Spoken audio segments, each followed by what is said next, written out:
Hello, good evening everyone. मैं doctor Swati Sharma English सूत्रा में आप सभी का स्वागत करती हूँ। कैसे हैं आप सभी? और आज है जो पीजीटी के लिए हमारी सीरीज चल रही है। 18 और 19 जून को एग्ज़ाम जो होना है इंग्लिश का, जिस दिन भी है 18 को है 19 जून को है, उसके लिए हमारी जो सीरीज चल रही है, 4th डे है आज यूपी पीजीटी का। और इसके बाद भाई वो तो आप लोगों को पता ही है कि यूपी टीजीटी का जो है एग्ज़ाम, मैंने पहले भी आपको बताया था कि इसकी आधिकारिक घोषणा नहीं हुई थी, लेकिन मैंने आपको ये बताया था कि ये एग्ज़ाम जो है वो 21-22 में होना, जो है 20-21 या 21-22 में होना नामुमकिन था, क्योंकि तब कावड़ का और शिवरात्रि का था। तो अब देखिए कब होता है एग्ज़ाम, मे बी इन अगस्त या एक हफ्ते बाद, जैसा भी है। तो अब आप उसको तैयारी उसकी भी करते रहिए। तो क्या हुआ, जो एक लड़ाई हार गए, और अभी लड़ाई जो है ना, ये वाली लड़ाई हारे नहीं है, ठीक है, अभी डेट ही तो आगे खिसकी है। मेरा मानना ये है कि आप लोग जो है इसको एक अपॉर्चुनिटी की तरह लीजिए। Make the best of the bad bargain. एक ईडियम होता है, make the best of the bad bargain, यानी कि जो चीज़ खराब है उसका, उसमें से भी कुछ अच्छा निकालने का प्रयास करिए। और हिम्मत मत हारिए, केवल जो है अपने लक्ष्य पे फोकस करिए, आप जरूर सफल होंगे। और इसी के साथ मैं आप लोगों को बताना चाहूँगी कि भाई देखो, ये हमारे सिलेक्टेड कैंडिडेट्स हैं, ऐसे ही आप लोग भी जो है सिलेक्ट होंगे। और आप जो है जिनके भी स्टूडेंट्स होंगे उनके नाम जो है, आप अगर उनको बताना चाहेंगे तो वो ऐसे ही आपके नाम जो हैं वो दिखाएंगे, डिस्प्ले करेंगे। और आप अगर भाई देखो, पीजीटी की तैयारी कर रहे हैं, अब अगले महीने पीजीटी का एग्ज़ाम है, अभी तो समय है। हमारे 14 टेस्ट जो हैं स्कोपम प्रैक्टिस बैच में हो चुके हैं। मैं इसके बारे में आपको बता दूं, पहली बात, ये एक बहुत ही कम पैसों का बैच है। सबसे पहली बात, जो लोग सबसे पहले जानना चाहते हैं, इसके पैसे जो हैं, आप एक सूट भी खरीदते होंगे ना, उससे भी कम है, यानी कि 1100 रुपीज़। आप सोचिए कि क्या पता 1100 रुपीज़ का सामान खरीद के ही आपको जो है जिंदगी भर के लिए जो है एक सूट खरीदने की एक नौकरी मिल जाए, ठीक है, जिसमें आप अपनी मर्जी से अपनी पसंद की चीज़ें जो हैं वो खरीद सकते हैं। तो 1100 का ये है, उसमें पीडीएफ्स हैं, बेसिकली इसमें पीडीएफ्स हैं, और इसमें क्वेश्चन पेपर के साथ उनका एक्सप्लेनेशन भी है। तो ये क्वेश्चन पेपर, मतलब मुझे हमेशा लगता था कि भाई इससे कम पैसे मैं नहीं करूंगी, लेकिन पिछले 2 बैचेस में मैंने इतने कम पैसे कर दिए हैं। और ये उन्हीं में से एक है, लेकिन क्वालिटी में कोई कॉम्प्रोमाइज़ नहीं है, क्योंकि जो इंसान जैसा होता है वो क्वालिटी में। अब एक बात बताऊं मैं आपको कि जिसको मेरे अंदर कमी ढूंढनी है ना, वो तो किसी भी चीज़ में ढूंढ लेगा। कमी तो लोग हर किसी में ढूंढ लेते हैं, लेकिन ये जो है एक प्रैक्टिस बैच इस तरीके का कि अगर स्टूडेंट ने थोड़ा बहुत भी अगर पढ़ रखा है ना, तो ये बैच उनके लिए बड़ा हेल्पफुल रहेगा। दूसरा भाई देखो, ये वाला बैच, तो मैं ये सोच रही हूँ कि इस बैच का मैं करवाऊँ, मतलब इसको इतना 1200 रुपये का बैच है कुल, ठीक है। सबसे पहली बात, इतने टेस्ट पेपर, इतने वो हैं कि अगर इस टेस्ट पेपर, इनकी वोकैबुलरी कोई कोई इंसान कर लेना, कोई क्वेश्चन नहीं बचता। मार्केट में कोई किताब ऐसी नहीं है जिसका जो है क्वेश्चन हमने इसमें नहीं ले रखे हो, खुद भी बना रखे हैं, बहुत कुछ करवा रखा है, एक्सप्लेनेशन भी दे रखे, सब कुछ कर रखा है इसमें। इसके बाद भाई अभी समय है, तो अभी आप लोग जो है भाई टीजीटी का देखो, अभी डेट तो आई नहीं है। ये तो हमारा डी ट्रिपल एस बी का है। डी ट्रिपल एस बी वाला भी मैं दिखा देती हूँ कि अगर कोई डी ट्रिपल एस बी की भी साइड बाय साइड तैयारी कर रहा हो, इसमें नोट्स वगैरह सब आपके घर पर आते हैं। ये डी ट्रिपल एस बी का, आप इसे भी देख सकते हैं। दिस इज 55, ये 5500 रुपये का बैच है, जिसमें लिटरेचर और ग्रामर दोनों है। और मैं अब एक इसमें बताना चाहूँगी, ये है मेरा यूपी टीजीटी का बैच है। क्या हो गया भैया तुझे? अभी भी अगर कोई चाह रहा है कि भाई हम यूपी टीजीटी में औरों से पढ़ लिए, एक बार मैडम वाला भी देख ले बैच, तो वो ये भी आप देख सकते हैं। चलिए, अब इसी के साथ मैं जो है अपना इसको हटाती हूँ, और ये सारी चीज आपको मिलेगी इंग्लिश सूत्रा के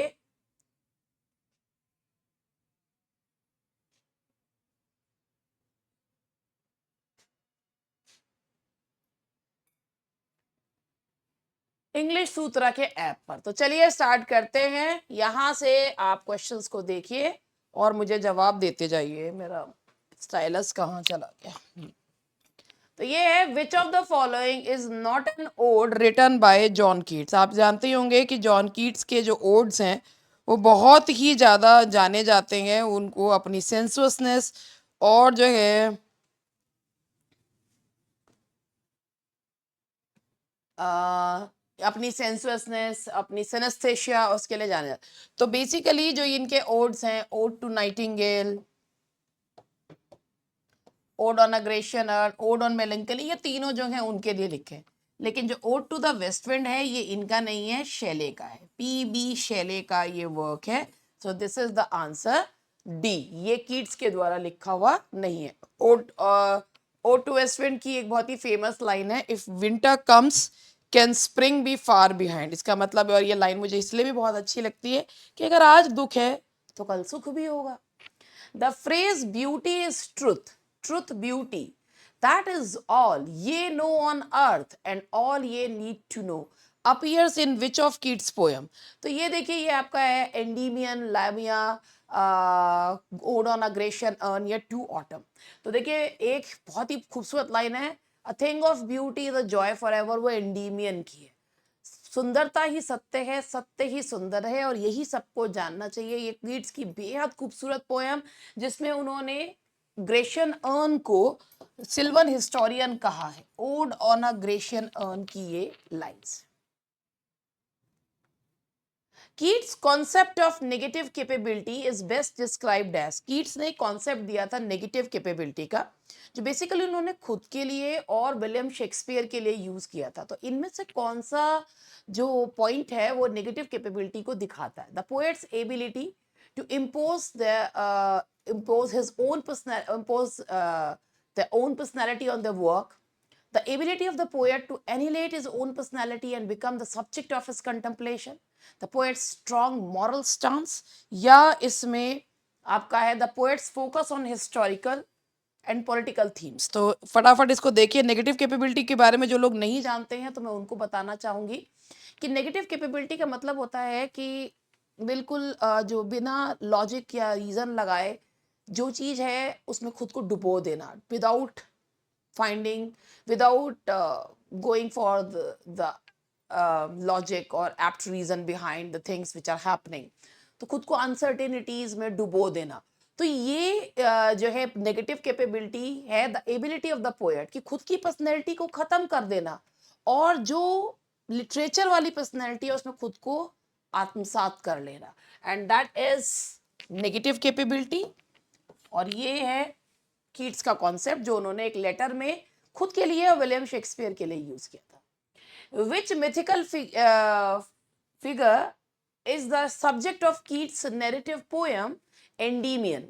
Endymion, Orpheus, Adonis, a shepherd loved by the goddess, या प्रोमेथियस? तो मैं आप लोगों से जानना चाहूंगी, वैसे तो आप लोगों को सबको पता ही है, लेकिन फिर भी मैं जानना चाहूंगी कि इसमें जो मिथिकल फिगर है वो एंडीमियन है, और एंडीमियन जो कि किसके द्वारा प्यार किए जाते हैं? मून गॉडेस के द्वारा उनको प्यार किया जाता है। और थोड़ा सा मैं और आपको एंडीमियन के बारे में बता दूं, ये एक लॉन्ग नैरेटिव पोयम है इन 4 वॉल्यूम, इट हैज 4000 लाइंस। ये पोयम उन्होंने थॉमस चैटरटन को जो है वो समर्पित करी है, और ये हीरोइक कपलेट में लिखी हुई पोयम है। और इसमें एक गॉडेस सिंथिया है, मून गॉडेस है, who is in love with Endymion, और एंडीमियन जो है वो ग्रीक यूथ है। तो ये जो है इसकी बहुत ही फेमस लाइन है, and that is a thing of beauty the Joy for ever. जो शेफर्ड है, ब्रेनसिक शेफर्ड है, उसका नाम एंडीमियन है, और जो मून गॉडेस है उसका नाम है Cynthia. This poem is written in heroic couplets. And as you very well know that it is very difficult to compose a poem in heroic couplet, because at times it becomes difficult for a poet to express his or her feelings in a closed couplet. So ये उन्होंने लिखा है। Keats belong to which generations of romantic poets? आप the first, the second, the Victorian, the pre Raphaelite. तो आप लोगों को पता है कि एक यंगर रोमांटिक्स थे, एक एल्डर रोमांटिक्स थे, जिसमें जो एल्डर रोमांटिक्स थे उसमें वर्ड्सवर्थ, कॉलरिज ये आते हैं, और जो वर्ड्सवर्थ, कॉलरिज एंड साउदे। और जो यंगर रोमांटिक्स थे उसमें कीट्स, बायन एंड शेले आते हैं। तो Keats belong to the younger generation और the second generation romantics. Shelley's famous political sonnet, which critiques tyranny and the transience of power, is titled England Ozymandias, the mask of anarchy, Prometheus unbound. तो पहले question को ढंग से पढ़ लीजिएगा, फिर उसके बाद आंसर दीजिएगा। तो पहले देखिएगा, और ये है, देखिए, famous political sonnet, tyranny and transience, basically transience of और सोनेट पूछा गया है। तो ये है Ozymandias, I am Ozymandias the king of kings, 1817 में लिखा हुआ सोनेट है। ले हंट के द्वारा द एग्जामिनर नाम की मैगजीन में से पब्लिश करा गया था। ओzymandias जो है वो इजिप्शियन फेराउज रामेस का सेकंड का जो है ग्रीक नेम है, और ये बताता है वेनिटी ऑफ ह्यूमन ग्रेटनेस। चाहे आप कितने ही पावरफुल क्यों ना हो, कितने ही खूबसूरत क्यों ना हो, मृत्यु के साथ सब चीज खत्म हो जानी चाहिए, खत्म हो जाती है। तो ये ओzymandias है, that's a sonnet. Which of Shelley's work features the revolutionary figure Prometheus who defies Jupiter? तो आपको Prometheus Unbound, it is जो है लिरिकल ड्रामा है, जो कि लिखा गया है शैले के द्वारा, और इसमें ये एस्केलस के ड्रामा प्रोमेथ्यूस बाउंड से प्रभावित है, मगर इसमें जो प्रोमेथ्यूस है वो जो है जुपिटर के द्वारा मना करने के बावजूद भी वो मैनकाइंड को आग जो है वो दे देता है, और इसके लिए उसको सजा भी मिलती है कि उसको बांध दिया जाता है, और वो एक रोज एक ईगल जो है वो दिन में जुपिटर के द्वारा भेजा जाता है, जो उसके बॉडी पार्ट्स को खाता है और वो निकालता है, और वो फिर ऑर्गन्स जो है रात में उग जाते हैं, और एशिया उसकी वाइफ का नाम दिखाया है। और ये प्रोमेथ्यूस अनबाउंड ये जिसमें दिखाया है मतलब एक स्पिरिट ऑफ रिवोल्ट दिखाई गई है शैले के द्वारा। तो ये इसका आंसर है प्रोमेथ्यूस unbound. Shelley's elegy Adonis mourns the death of which fellow poet? Shelley ने जो एलिजी लिखी है एडोनिस, वो किस फेलो पोएट की मृत्यु पर विलाप करती है? And you very well know that is John Keats. John Keats की मृत्यु पर विलाप करती है, और दैट इज एडोनिस के बारे में और कुछ बताऊं?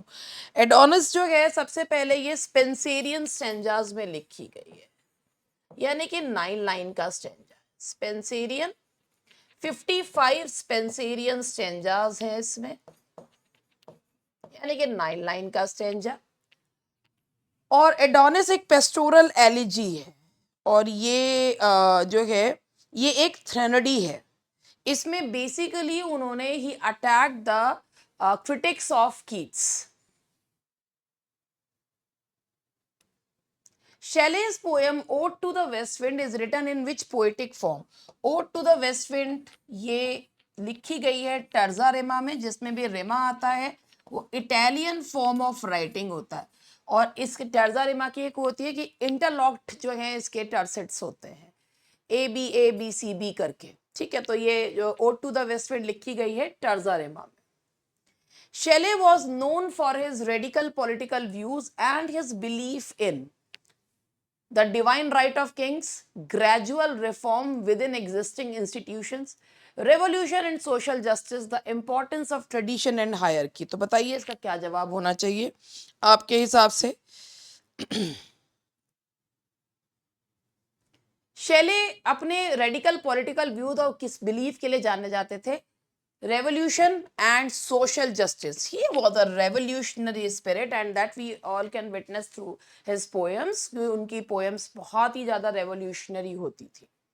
Arnold's concept of culture and anarchy primarily deals with, पहले ऑप्शन देख लीजिए, the importance of artistic freedom and rebellion, the conflict between the aristocracy and the working class, the ideal of a harmonious society achieved through the pursuit of perfection, the dangers of unchecked industrialization।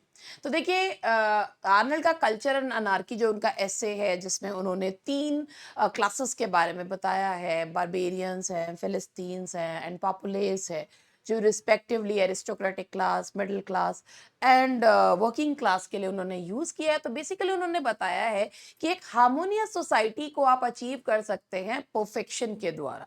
Although perfection is a word that is almost a mirage, but फिर भी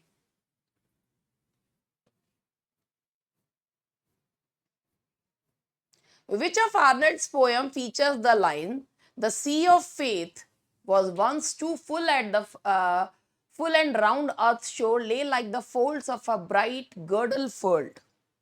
तो ये किस poem के लिए में ये से ये लाइन ली गई है और आप सभी को पता है किस में से ली गई है, and that is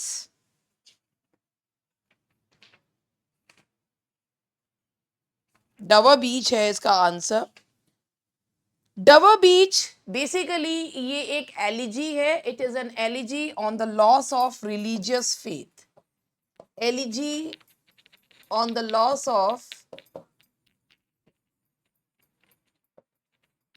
religious faith.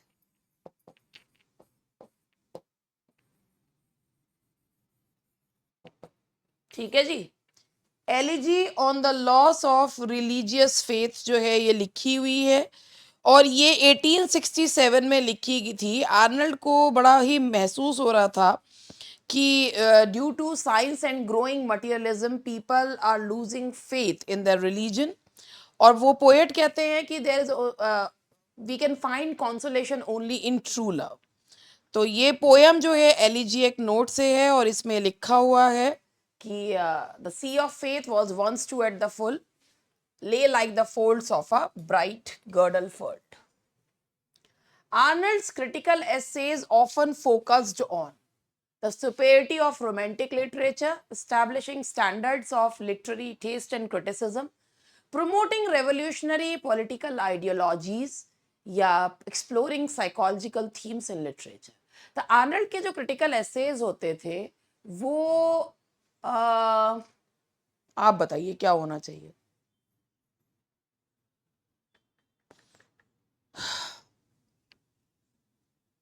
देखिए, आर्नल्ड के जो एसेज होते थे basically he was a critic, तो उन्होंने ये बताया था establishing standards of literary taste and criticism, establishing standards of literary taste and criticism. The term Philistine in Arnold's writing refers to a person of refined artistic taste, a member of aristocracy, a person characterized by materialism and lack of culture, a religious fanatic.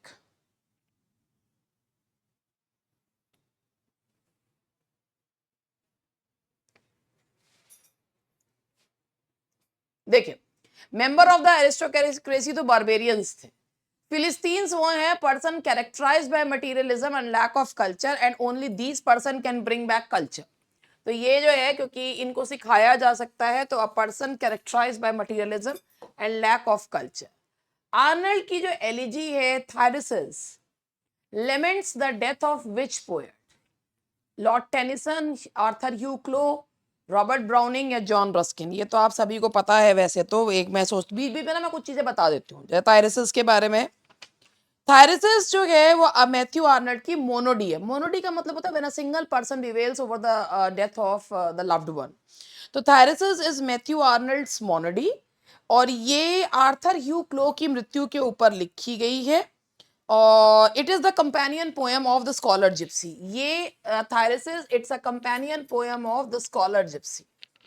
ये scholar gipsy की companion poem, ठीक है। और ये किसके लिए लिखी गई है? आर्थर यू क्लो के लिए। ये मोनोडी है, जैसे एडोनिस थ्रिनिडी थी, ये मोनोडी है।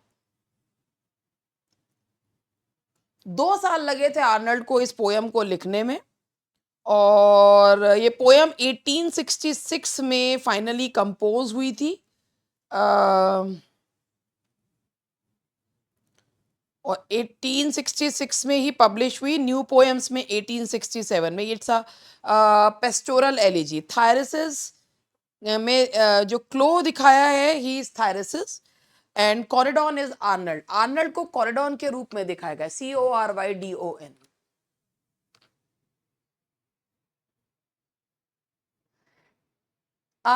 Tennyson's long narrative poem dealing with the Arthurian legends is titled In Memoriam, The Lady of Shalott, Idylls of the Kings या Ulysses। तो टेनिसन की बहुत लंबी पोएम है जिसको लिखने में भी उन्होंने बहुत समय लगाए हैं और बैलन एंड बैलन जिसका लास्ट है and that is idols of the Kings, यानी कि pastoral poems of king Arthur. Which of Tennyson's poem explores themes of grief, loss, faith following the death of his close friend. Loxley Hall, Maud, In Memoriam या Princess. तो वो है In Memoriam, जिसमें 133 prologue और epilogue को मिला दे तो cantos है. ये वो पोएम थी जब उन्होंने लिखी थी, तो इसमें क्वीन विक्टोरिया को after Bible she found solace in this poem. तो ये जो पोएम है In Memoriam, in the memory of. The poem The Lady of Shalott is based on a character from Lady of Shalott. ये भी आप लोगों ने सबने पोएम पढ़ रखी होगी. ये टेनिसन की narrative poem. It's a narrative poem in 4 parts. 4 parts में लिखी हुई ये पोएम है. नैरेटिव कहानी कहती पोएम है, आर्थरियन लेजेंड पर है. और ये जो है it is about the tragic love of Elaine. और शैलट एक आइलैंड का नाम है जिसपे एक लेडी रहती है जो 4 वॉल्स में उसने अपने आप को बांध रखा. उसको एक कर्स है कि she can not see the town Shalott directly. और वो जो है मतलब शैलट नहीं, कैमेलेट को नहीं देख सकते. शैलट नाम के आइलैंड पे तो वो रहती है, कैमेलेट को नहीं देख सकती है. कैमेलेट किंग आर्थर के राजधानी है. जो लेडी जो है एक मैजिकल वेब बनाती रहती है. उसका दुनिया से कोई लेना देना नहीं है.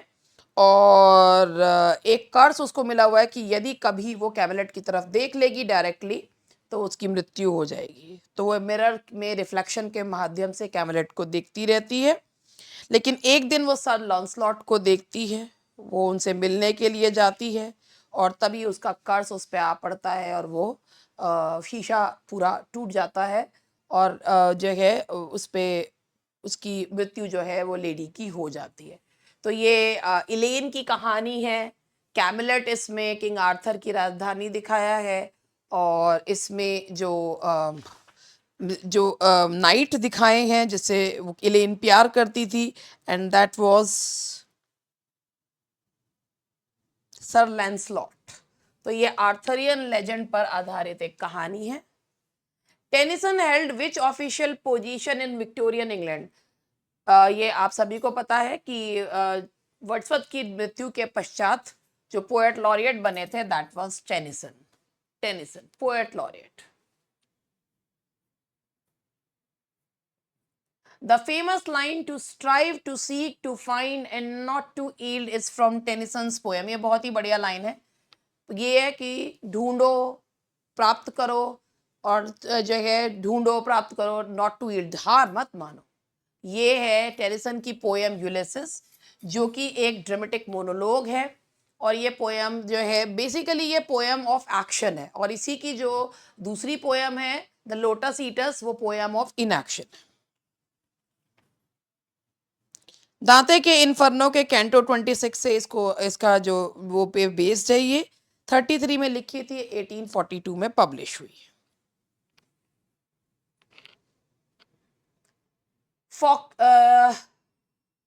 देखिए सबसे पहले अब आप यहाँ पर, अब ये अमेरिकन राइटर फॉकनर के बारे में आ गया है. पहले क्वेश्चन पढ़ लीजिए.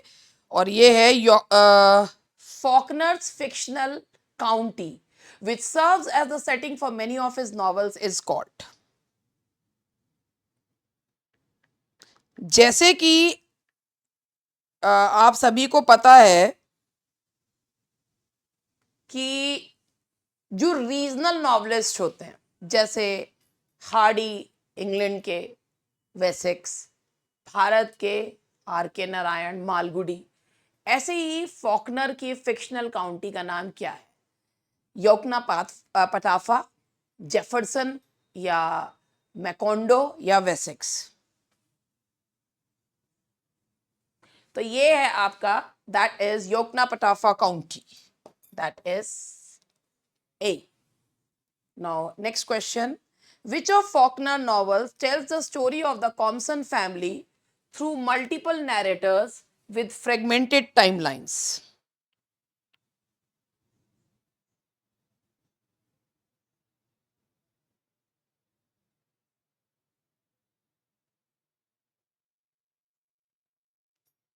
The Sound and the Fury, As I Lay Dying, Light in August, Absalom, Absalom. Faulkner के कौन से नॉवल में कॉम्सन फैमिली की कहानी बताई गई है? मल्टीपल नैरेटर्स, बहुत सारे नैरेटर्स है। और फ्रेगमेंटेड टाइमलाइन का मतलब है कि बिखरी हुई टाइमलाइन है। तो आप इसके बारे में आई होप मुझे बता ही देंगे। और इसका आंसर जो है वो कौन सा है, जिसका टाइटल जो है वो मकबेथ से लिया गया है?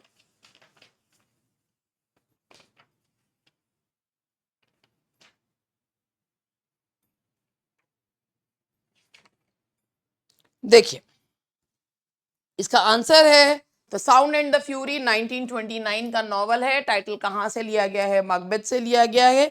और ये एक सदर्न फैमिली मेंबर्स जो victim of lust, incest and suicide, Jefferson Mississippi की कहानी है। ये एक कॉम्सन फैमिली की कहानी है और human suffering and endurance basically. और प्रॉपर क्रोनोलॉजिकल ऑर्डर इसमें देखने को हमें नहीं मिलता। Faulkner is often associated with which literary movement? Transcendentalism, modernism, realism या naturalism? फॉकनर कौन से लिटरेरी मूवमेंट से जुड़े हुए हैं? Faulkner is related to modernism. Faulkner जो है वो मॉडर्निज्म से जुड़े हुए हैं। Which of Faulkner's work features the Bundren family's difficult journey